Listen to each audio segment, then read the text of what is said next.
Hello, thank you very much for joining us. This is the Conrado Show where we talk about purpose, passion, and power. We believe that everybody was given a purpose to come and live out on earth.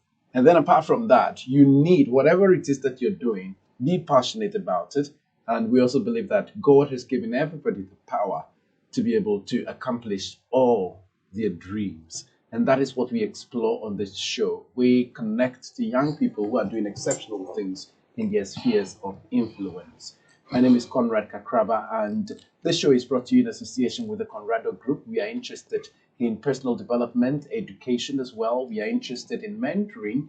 And so if you're a young person and you need these in terms of guidance along these lines, contact us. And then also, if you want to travel abroad, you are a nurse, you want to go for masters, whatever it is you want to go abroad, and you are in need of these international exams, such as the IELTS, the International English Language Testing System, or even the TOEFL, the test of English as a foreign language, or any of the other international exams, contact us. We'll deliver so that you can ace the test.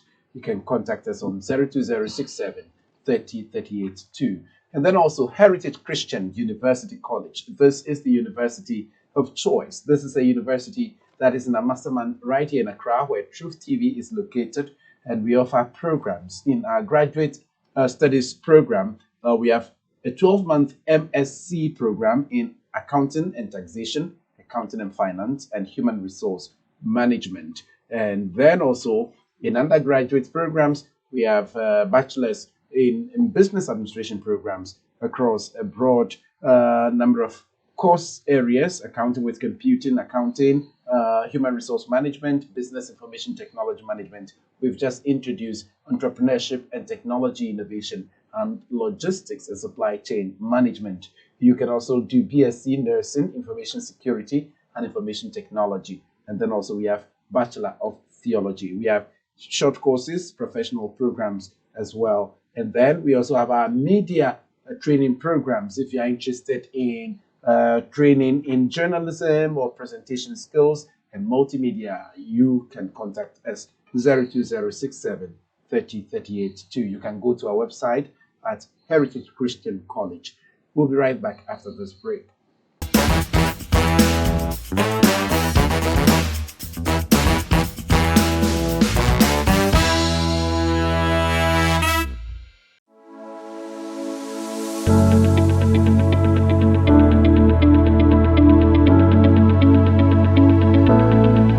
Welcome to Heritage Christian College, School of Graduate Studies and Research. We offer MSc Accounting and Finance, MSc Accounting and Taxation, MSc Human Resource Management. We have exemptions towards your professional examinations when you take your MSc graduate program at HCC. Also, free tuition for the professional examination alongside the MSc program. Learn under the feet of experienced scholar practitioner faculty members for insightful guidance to your MSc journey. Gain unrestricted access to cutting-edge technological resources, including high-speed internet and personal laptops. Gain access to up-to-date reference and study materials from our state-of-the-art library. Opportunity to also secure funds and resources for your entrepreneurship journey. We believe so much in not joining the Unemployed Association. Why don't you come to ACC to experience a top-notch education in our graduate program: MSc Accounting and Finance, MSc Accounting and Taxation, MSc Human Resource Management. We'll be looking forward to seeing you. Thank you.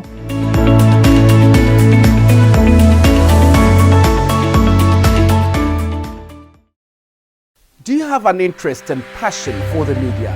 You see yourself excelling in the field of journalism and multimedia, but do not have enough time and funds to pursue courses in those fields.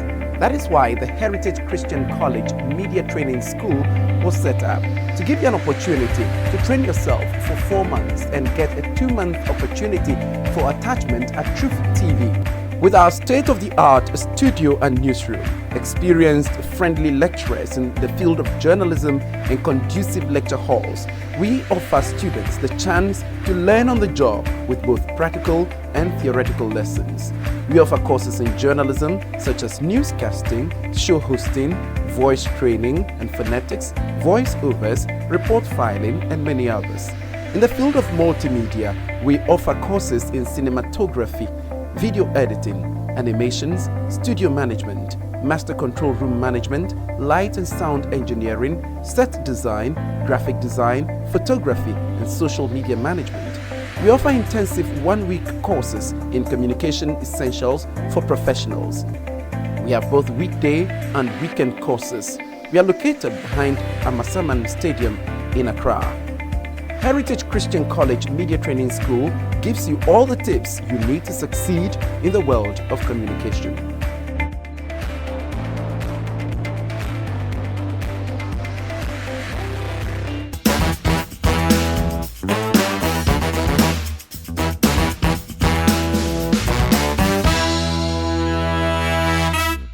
Thank you very much for staying with us. So today I have a guest that I've admired so much from afar, but today I get to have an interaction, a chat with him on his life and then also his mission and things he's been doing, which we did not know. Today he's told me quite a number of things that he does. He is Frederick Kwamina Dadzie.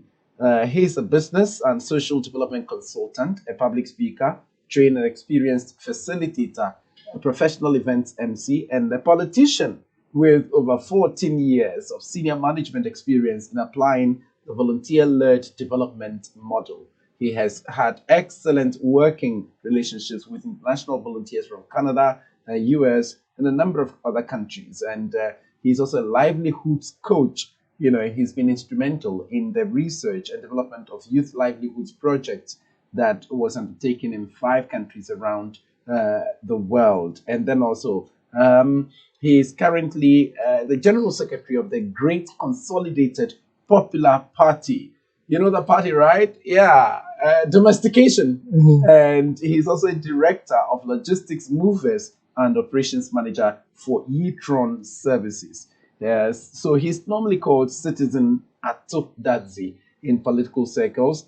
However, he's also called MC Mingles due to his MCing prowess, which I admire so much. For me, I thought he was just an MC, not knowing that he does a lot other things. You know, thank you very much.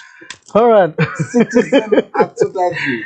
Yeah. MC Mingles. MC Mingles. Yeah, thank you very much for coming on my show. Thank you very much as well. I'm excited. Now tell me a little bit, apart from the stuff I read, tell me a bit about your background. Where do you come from, you know, and all of that. How did you grow up? Yeah. Conrad, first of all, I should say that you are also somebody that I've admired very much.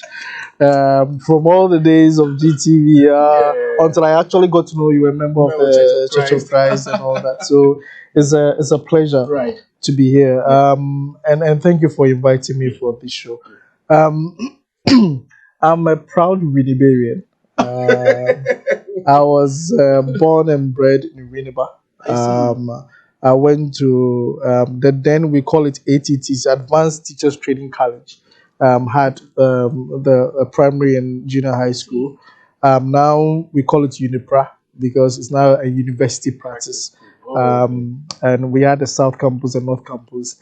And it was a rivalry. And at that time, the best school you can attend was those schools. Really? Either Unipra South or Unipra North or ATTC and all that. We call it one ATTC and STC. The STC was the North and then the ATTC was the South. And some of us were privileged to be students there. My dad was actually a teacher at the training college before he moved out and it became a university. So I remember my days at ATTC. And then after that, I went to Winneba Secondary School. So I spent most of my childhood lives in Winneba. And then I went to University of Cape Coast. Okay. So so I've been on the coast side for a very long time. And I studied population and family life education. which was a social science program, one of its kind at that time, which was sponsored by the UN, and that endeared me into the international development world. But strangely, I was supposed to be a doctor. Oh, like Because seriously? my dad was a mathematician and wanted me to study science. And when I went to Winneba Secondary School, I was actually given science.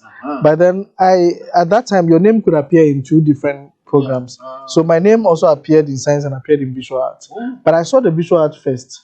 And me, I can't even trace. If you put map there to trace, I will get it wrong. I can't do anything about visual art. So I said, oh, I can't do visual art. So let them change to general art. So I was one day in a general art class when my name was mentioned in the science class. And I said, no, I think I love general art. I'll stay there. So I had to do that switch. But then quite similar to my story as well. My father too was a mathematician, and then I also went to school. I was given general science. I didn't like it.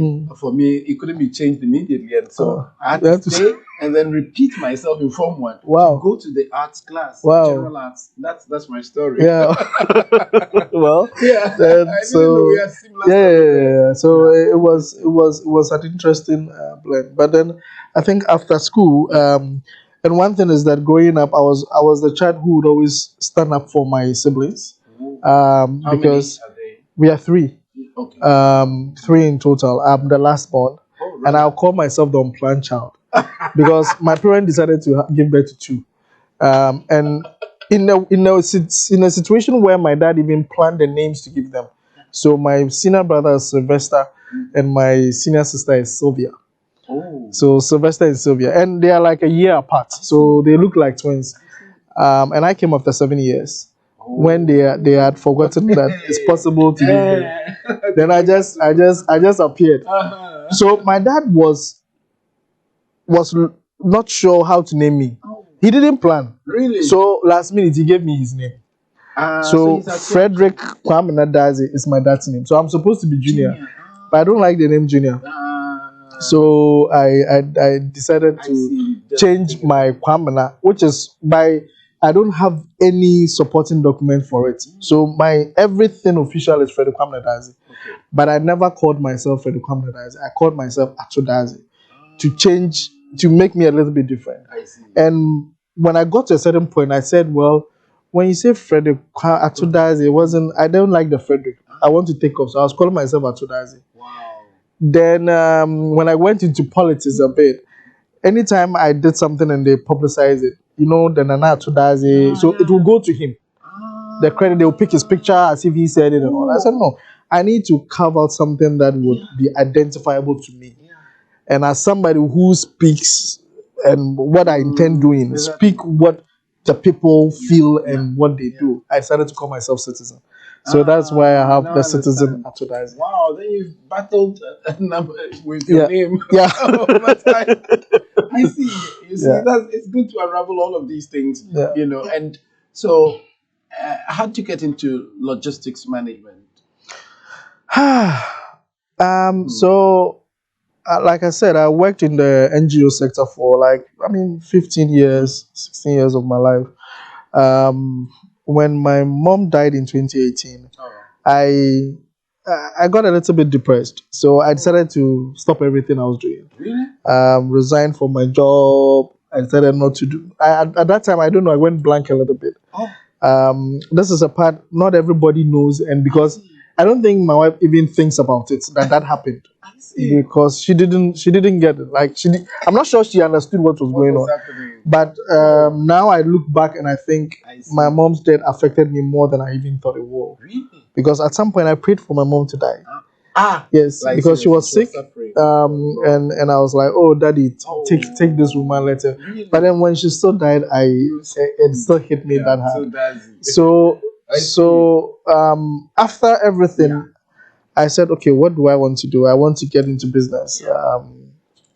Then I talked to my godfather, Chief Titi Osunote.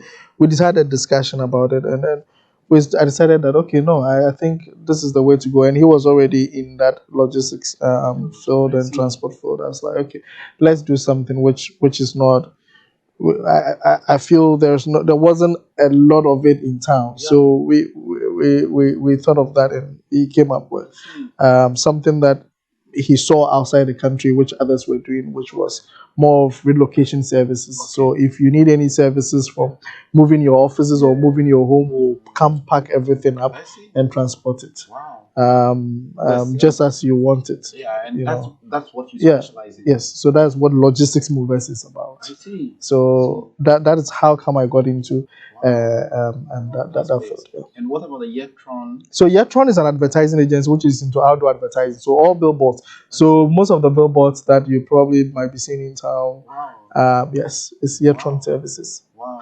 And we also do branding as well, maybe office branding and stuff like that. Yeah. Awesome. But specifically more of the outdoor.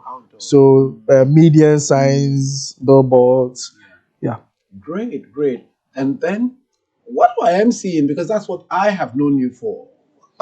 Is it a business, a side business you do, or it's just a passion you've just been exploring? Conrad, I think any person watching us, and especially who is a member of the Church of Christ, should realize that our church is positioned in a way that grooms us without us knowing. Yeah. The church offers us a lot of opportunities. That's true. And as a young person, when I decided to take up song leading, that is how come my MCing thing started. Oh. I was very young when I started leading songs in Winneba Church. And, getting used to stage. That alone at that time, Winneba were having evening service. So Sunday evening, we're having a service. So that's how I started. I was doing some of the week service, and then I got into Sunday evening service, practice like that, getting used to people. I came on the morning, I was fantastic, and then they kept. I'm at my time, I would dare to say I was one of the best song leaders Winneba had. Anytime I go to Winneba, this Sunday weekend I was in Winneba, I was just sitting and they brought me the microphone. So Campus Church? No, the Central Church. I've never even been to the campus church. Oh, yeah, I see. But the Central Church. See. Yeah. I see. So I think these are opportunities that the church offers us that we sometimes don't think about it. But as a church, and because if we're active, once you are active and you are joining everything, you get to learn so many things. And out of that, I think in anything, even for naming ceremonies, I mean, we'll go to somebody's house, the pastor will do that. I watch, I hear what the things that they say. This is how I learn. I see. So that is how come that once in a while people say, "Oh, come and MC this for me," and I take that up. Wow. And it became a bonus. And you've not had any professional training in MCing? Not necessarily, but I had a professional training in facilitation because when I was working with the international NGO, the EDS Education Service, Education Development Center, EDC, from the US, they came to give me training on facilitation. I see. So, and MCing is more about facilitation. Sure. So, how to engage your audience, how to, and you see, people think MCing is just talking. So it's not just about talking. You need to connect. Everyone communicates. You need to sustain it. Yeah. So whatever that is happening, you need to create the right ambience for whatever is supposed to happen that day. So you have a bigger role to play, and you need to understand the context of everything that you're coming to do yourself. And I think I got some training from them as well. So professionally, that is one of the things that worked for me. And I was handling a hub. So it was a training hub for young people. And I was the hub manager. And I was also a consultant in developing the program itself. So being part of all those things gave me that exposure that I needed. And in any case, anytime I still mount a stage, I have a stage fright. Hey, you? Then we should say what? Because I've seen you, I've admired you emceeing big programs at the National Theatre, his praise chorale programs, victory vocals programs and all of that. And I'm very excited, watching you from afar. You take things so easily, and you still are able to sustain audiences And so that's really, really inspiring. And that's what I have known you for. I didn't know that you do other things on the sidelines. And what about media? How did you get into media as well? In terms of, because you've been appearing on shows, you've been hosting some shows too. How did that happen? I think my first media experience was when I was in the NGO sector. I was dealing with child trafficking issues. So my first NGO experience was with Challenging Heights, where our focus was on rescuing children who have been trafficked into child labor, fishing, cocoa growing areas. And I was, even though I was scared of water, I grew up from the by the sea, but I was still very scared of water at that time.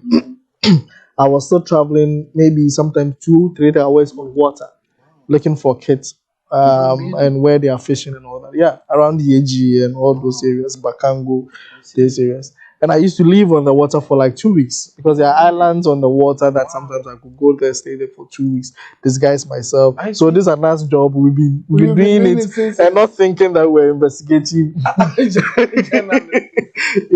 But I used to go do all that.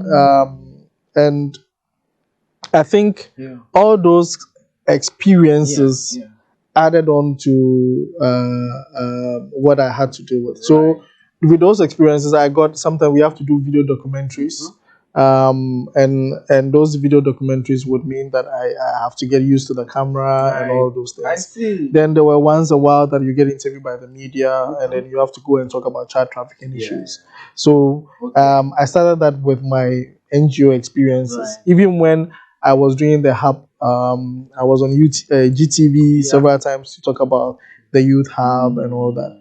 Then I got into politics, and I was already used to a bit of the camera. So anytime that I had to, now politics, the only way to sell your message is with the media. So you get opportunity to be on set and you have to deliver. But one thing that I never forgot was that my guiding principle is to be the salt and light of the world. Wow. I should always. Do politicians think about that? I don't think so. I don't think everybody thinks about that. And that is what we lack. That as Christians and especially as members of the Church of Christ, we believe that we have the truth. And once we have the truth, why are we the ones shining away from very powerful things that could change our destinies and even our religion? Because if we do not have peace in this country, if things are not going well in this country, we would affect our worship. When COVID came, and then we were all affected. So we need to be part of the power in this country to be able to let the church grow as it should be. That's a very strong advocacy. Not a lot of people will agree with you, but let me read a quotation from the Bible, and that's it says what? That's Proverbs chapter 29, verse 2. Proverbs 29, verse 2. And it says, when the righteous are in authority, the people rejoice. But when the wicked rule, the people mourn. Exactly.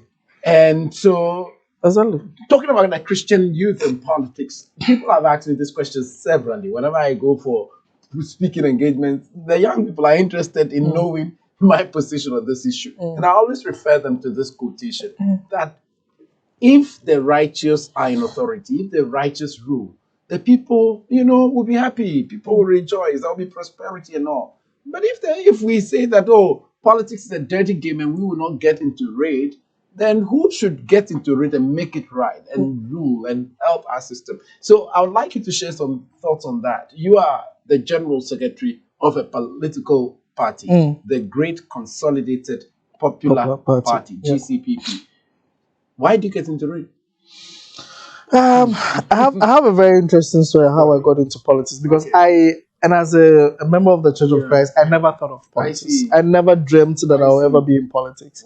I was in my corner doing social work because I thought it's more about service to the people. And then one day, a childhood friend told me who's a son of the late Danlati, told me that they are doing a memorial for the father, and I should be there. So I was there, and we had a conversation, and his senior brother, who is Dr. Henry Belati, heard my conversation and invited me over there. No, I should join them to restart the party again because the dad has left and he's coming back to the scene. And this was leading up to 2012 elections.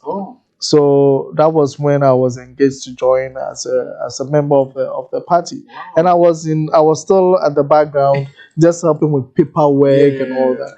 I think in 2012 the only thing that I did that came out was being on a panel to talk about a health it was a presidential debate, but this was like political party debate, and they chose a theme, and that theme was on health, and I represented the party on that panel. I was the youngest on the panel. I was the only one who was not a medical doctor on the panel. Everyone else was a doctor. I mean, Professor Bedua Kosa and the likes, Dr. Jani, they were all there. And I represented practical health issues because I was working on the NGO sector, which was basically focused on health. So after that experience, I think I got a lot of. I remember PPP wanted to poach me at that time. Really? But I still, because I wasn't really into thinking. I mean, I was just still helping. It was only until 2019 that I decided that no. At that time, the person who brought me into the party had left.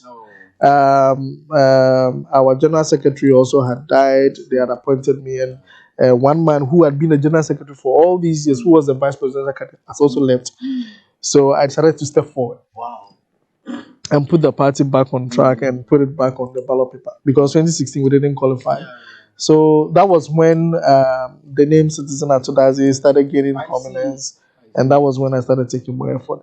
But that also made me realize that there was a gap, a serious lacuna in terms of how we want politics to shape our communities and our development. Because there was a clear disconnect. There's a clear disconnect. It looks like if you talk to the average person who wants to get into politics, it's because I want to get money, I want to get power. So that is all. It's not about how you want to develop or ensure development for the people. So I asked myself, who talks for the people? Because anybody who sit on a panel is talking about my party's interest. So NDC interest, MPP interest. Who talks about the Ghanaian interest? So even in projects, we have NDC projects, MPP projects, but they don't use the political party money to fund it. It's Ghanaian projects. It's a Ghana project. They are not NDC and MPP projects. And once you make it NDC and MPP project, there's no continuity. Because I want to do one that I can credit to my party so that I can use it to campaign. And that was why I said, no, you need another voice that will let the people understand things as it should be and change the narrative, change the conversation. And glory be to God. Anytime I sit on a panel, I realize that the conversation is different. Because I wouldn't allow you to be doing the usual things, you know. And therefore I've been called MPP before, I've been called NDC before. Whatever it is. Because I mean, when it is not right, I will say it. Of course. You know, I will say it as it is. Whether you like it or not. And I think we need more of that. Are you not people, you know, we've always been saying that the smaller parties, it looks like you guys are doing the bidding of the two big parties, you know, just that you just don't want to be identified with them. What do you say to that? No, I think there are some people that I have personally also seen doing a bidding, and you could clearly tell when you see them or when you hear them speak. But for me, well, I'm not here to judge myself, but I know that when most of the things that I say resonate with people, because I'm saying things based on my own experiences as well. You know, if certain things are not going well, I don't need to even come and tell you. You know it. You yourself, you feel it. So why would you come and justify? And sometimes our conversations are different when the camera is shut. You know, really? So people are seated, and then the minute the camera come on, hey, everything in Ghana is going well. Why would you? Is it not just one? You know, so there are things that we need to change. And we are the ones to set the pace and change the narrative. But unfortunately, there was a few of us. Yeah. Do you think that because we don't have good examples, we are discouraged to get into political space as young people, and especially as Christians? Who should set those good examples? We need to be the pace setters. Really, be the change you wanna see, Others Mahatma Gandhi. sacrificed, others sacrificed for us to get to where we are. Yeah. And it is time that we need to be also the ones to step into those shoes. Wow. And create a path for others to follow.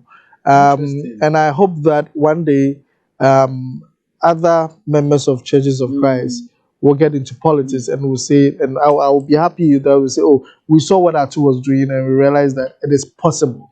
Because some people feel that when they get into politics, they become tainted. So that is why they don't want to. That's true, isn't it? And personally, I have also said that the reason why probably I'm not in a hurry to join NDC or NPP is because I want to be able to speak my truth without any pressure. Because I'm sure if I join any of them, they won't put me on a panel. They won't allow me to go on an NTV. Why? Because I'll go and say things that probably the party does not support. And me, I've said that Sebi in tree, I'm fancy. I say, oh, man, don't know if you are closing my mouth, it's coming from somewhere. You can't hold the truth from coming out from me. So it's maybe that is why I'm not eager. I mean, I've been pushed here and there, but I am a bit hesitant. Interesting. Because in the end, if it's not everybody who is partisan, or yes, it's not everybody who is partisan. So, but yet they still are interested in political issues. I see. So I could still not be NDC and MPP, still speak my mind and change the narrative.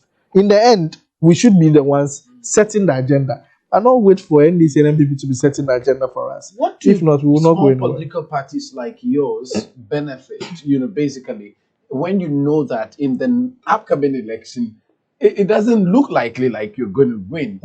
You said 2012 or one of those, you were fourth, right? Yeah, 2012. 2012. And so, what do you stand to gain? Why do you still continue? Why don't you all come together, as we've all been, advocating, form an alliance and be able to wrestle power with the two? In 2000, President Kufuor, then candidate Kufuor, formed the Great Alliance during 2000 elections. Many people don't know. They feel that it's just the MPP who won 2000 elections. No, the MPP won with Great Alliance, and GCPP was part of that Great Alliance. PNC was part, CPP was part, and all that. They formed the Great Alliance to win. So, and then after that, then you disintegrated and went back to your. The reason why I think those things happen is greed. And I always say, yes, I always say, not ideological blocks. Is ideology forms part, but it's the most important thing is greed. It's greed. Everybody wants their face to be on the ballot paper. Oh. And what leverage does that give them? Oh, a lot. Really? Economic, business wise, and everything. Yes. So I think that is why increasingly, even today as we speak, somebody is forming a political party. I mean, Alan Tramantin, for instance, resigned from the MPP instead of joining another political party. Decided to form his movement. So you could tell that people sometimes also feel that whatever it's already existing, I can't identify with it. So I want to create. It's like churches. We are still creating churches here and there. I mean, from A to Z, you can get a church that starts from A to Z. So it's the same thing or the same concept that is into politics, where people feel like, oh, I want to create something that looks like what I'm thinking about. Why don't we rather come? But I believe that it gets to a point we need to look at the bigger interests to come together. And I've been forging that agenda. Really? And we've been doing some press conferences together. I remember I was one of the leaders, and I was the person who read the press conference to speak against the Electoral Commission when they decided to do the limited registration exercise in their district offices. Right. I rallied together all other political parties, and then we were able to do a press conference. So you're like a pressure group right now, no more like a political party seeking to wrestle power. Not necessarily. You see, anybody who understands democracy in the bigger sense knows that in every time there are two major, like a duopoly, right? Sometimes, NDC was not that strong. It was the CPP which was strong. NDC and MPP were non-existent. It was CPP who were strong. Now CPP is down. Somebody has to say. One day NDC will be down. Probably GCPP will be up or something. Or MPP will be down and somebody will be up. So at every point in time, there are two major. I mean, everywhere in the world. Nigeria, for instance. I mean, you realize that some group came together and then they became like a third force. Unfortunately for us, we have a system whereby you get poorer when you're not in the duopoly. You become poorer. And everybody who seems to rise, there's a deliberate attempt to ensure to bring you down. I mean, we can name examples. PPP, for instance, Dr. Takwe Syndrome was doing very well. People saw him as a force that will get there. Now, where is he? All his businesses is gone. The things that will give him the resources to be able to compete is gone. Now, where is PPP? You don't hear of PPP at all. You know, so there is sometimes like a deliberate attempt to ensure that you don't get close to us. Really? Yeah. So I shouldn't start my movement yet. You can start, but make sure that you are able to secure where your resources will come from. Really? Yeah, because unfortunately, and we are monetizing our politics, and it's becoming increasingly very expensive. Wow. To have a political party, you need offices in all over Ghana. All the what? Constitutionally or per the constitution, you need a national office, you need regional offices, and then you should be organized into thirds. And the organized is where there was a problem. Organized as in what? The Electoral Commission is saying you should have offices everywhere. We are also saying organized doesn't mean physical offices. Because the constitution was clear when it wanted physical offices. It said you should have physical offices at the national level and then at the regional level, and then be organized into thirds of the country. Yeah. So which is the constituencies or the districts. If you want to stand as an independent candidate? Yeah, as an independent candidate, you don't have a constituency. So all you do is that at the end of the day, to be able to file, you should get endorsement from 2 people in every district in Ghana. That's all you need. 2 people in every district. But you don't get certain opportunities. You can't attend IPAC meetings because you are independent. We call it inter-party. You are not a party. So you are not privy to. So we'll take all the decisions and discussions there. And then you only come when I'm going to mobilize all the youth of Ghana. You know, there are some disadvantages when you are an independent candidate. I see. You might not get opportunity to get so many information until last minute. Yeah. So don't worry, we'll do our mobilization at grassroots. You can go and do all your decisions. We'll mobilize the youth. No, but seriously, what advice would you give to anybody who is interested in politics? You know, a young person and all of that, Christian, and wants to cause some change in the system? Because we've complained a lot, we've talked a lot. And I believe so much in this quote, by Edmund Burke. He was a British politician. He said, the only thing necessary for the triumph of evil is for good men to do nothing. And I'm inspired by that quotation always. What should we do when it comes to seeking betterment of our systems and governance and politics and all of this as young people? I think one thing that I missed out that I've seen that a lot of young people are doing now is getting into student politics. I never was in student politics because, like I said, for me, politics was not my thing. So I think in the first thing, I mean, if you have the chance and you are in school, get involved in student politics. And always have a purpose. Generally, I think there was a lot of pressure for young people now these days because you are seeing people flashing money. You are seeing all the things. You are hearing CC Wendapart, $1 million. I mean, you are seeing things that you also want. So but no young person will say, I don't want money. I don't want a flashy cars. I don't want a flashy phone. No, we want it. Every young person now, even though you are not working, wants an iPhone. And sometimes the average cost of an iPhone will be like $9,000, 9,000 Ghana cedis. So if you want an iPhone, how do you want to get it? So people are doing all sort of vices just because they want the flashy things. That is the pressure for them. And some are resorting to politics as a means to get the money to do what they want to do. I want to tell you, there are so many people I know in politics who are MPP members. They are parties in power that they are very poor. but they've been in politics all their life. I see. So it's not necessarily politics that gives you money. It is corruption.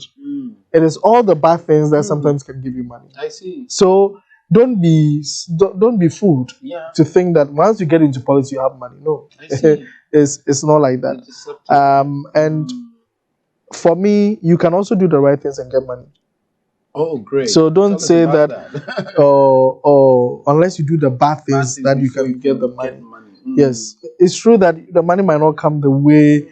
I'm sure if I was doing all the crazy stuff, I'm sure by now I will have a lot of, you know. But you can also make it by doing the right thing. I see. Sometimes when you are genuine, people would now bring you the things. Wow. Because they know they can. This is the guy we can trust. I see.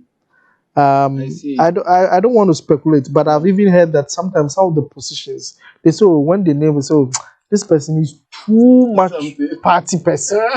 Let's get somebody who's a bit, you know. Yeah. So sometimes it gets to a point. People need people who are truthful, who they know that they have integrity. Right. You understand? It's not just partisan, you know, or somebody who is exactly. So I always say that still be doing the right consistent. Yeah, right. That's very important. Be consistent in doing whatever you are doing. I see. Have your purpose. Right. Be passionate about it. Right. And pray about it. Wow. God would always lead you there. Hallelujah. God would always lead you. I'm so inspired by this. It has fired my political ambition. Yeah. I want to be Ghana's president one day. What do you say? Fantastic, you will be. Fantastic sure? President that you will be. Yes. Really? Yes. No, Conrad, a lot of young people look up to you. Frustrate me? The system probably could frustrate you, but then you don't need to be frustrated. Thank you. Because I think that, you see, we have a system that wants to ensure that people who want the right things that will never survive. Yeah. So I always give the scenario that somebody wants to do homegrown rice policy in Ghana. Right. However, the people who will come and support your campaign are rice importers. So they will not ensure that your homegrown policy will survive. I see. Because if it survives, it collapses their business. I see. So what I will do is that I will say, no, it's not that I want to collapse your business, but I want to set up a homegrown policy. Now, you, the rice importers, I will give you the free will, be the ones to start that project. I see. So that you will still have money, but now you are doing it in country. Wow. So I think we need to use the system that could fight against us, rather bring them on board and give them that opportunity to understand that, no, I don't have intention to collapse your business, but I want us to do it in a better way that could help the development of our country. And once we do it that way, I think we'll move forward. All those countries that we've been, proverbially referring to as our contemporaries and all of that, the Singapores, the Malaysians and all of that, even South Africa and all of that. What is it that they did right? For which reason they've risen above all these kind of our situation we found ourselves where politics is not really delivering the goods? I think they thought about their nation's development. They were not greedy. They were committed to it. I see. Because I think one thing is about leadership. The major problem we face in this country is about leadership. Everything rises and falls on leadership, right? If you are a leader and you don't mind if they vote you out of power by just doing the right thing, I see. You would excel. You need to be focused. Think about Ghana first. Don't countenance corruption. I mean, things that, because people will come and tell you things. I mean, once you want to do the right things, people would not be happy with you. Oh. Because people are milking. Why is the system like that? Are milking out of. I see. The bad system. You know, for instance, I mean, and I always say all of us, in one way or the other, we are corrupt. But we call it connection when it favors me. So when it's favoring me, it's connection. When it doesn't, it's corruption. So that until we decide that as a leader, I would let the right systems work. Wow. Take yourself out of the situation. Let the systems itself work. And once it's working, I don't need to say that because you know me, help me to get a passport. Because the system will be there. I don't need to suffer. So get it.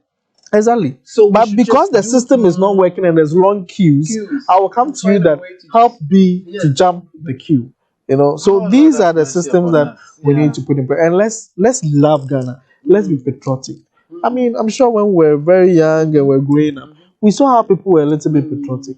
Now, if it's not about my party, I won't go to Independence Square when it's this match. Because I don't, I'm not interested. But for my people were trooping in there because we were thinking about Ghana. Wow.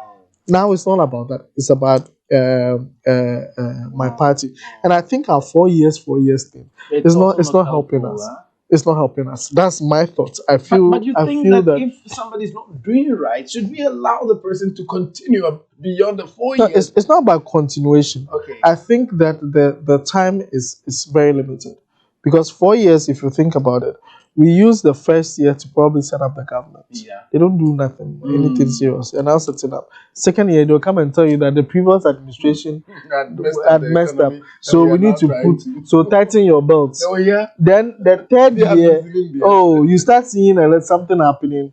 Then they're looking of the next election. So it's like I always say that we are using ad hoc measures to solve entrenched problems. So we are not really solving entrenched problems. We are using ad hoc measures. So we are just scratching the surfaces. So the problems are lingering on. If you go and read the newspapers in 1960, and you come and read the same issues. Our roads are bad, no water, schools under trees. I mean, every time it's still the same. So we are not really making any headway. Any headway. We will change this country. We are must. Yes. We must. Yes. Yeah. I hope you all support me. We must. No, but seriously, I mean, we must start from somewhere. Yeah. And we all need to be part of it. And I'm looking forward to a time that we don't have to do in terms of partisan politics in order for us to set up a government. I should be able to cross to GCPP and pick the brightest guys there. Go to NDC, pick the brightest guys there. Go here and pick whoever it is that would help us build the nation. I should be able to do that.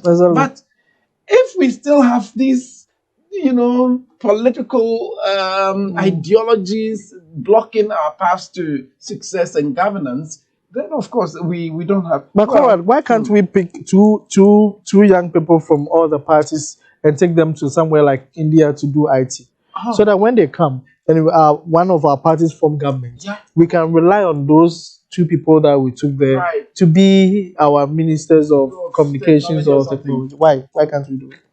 That should be possible. So because we don't have a deliberate plan, so I would say we don't have a nationalistic plan.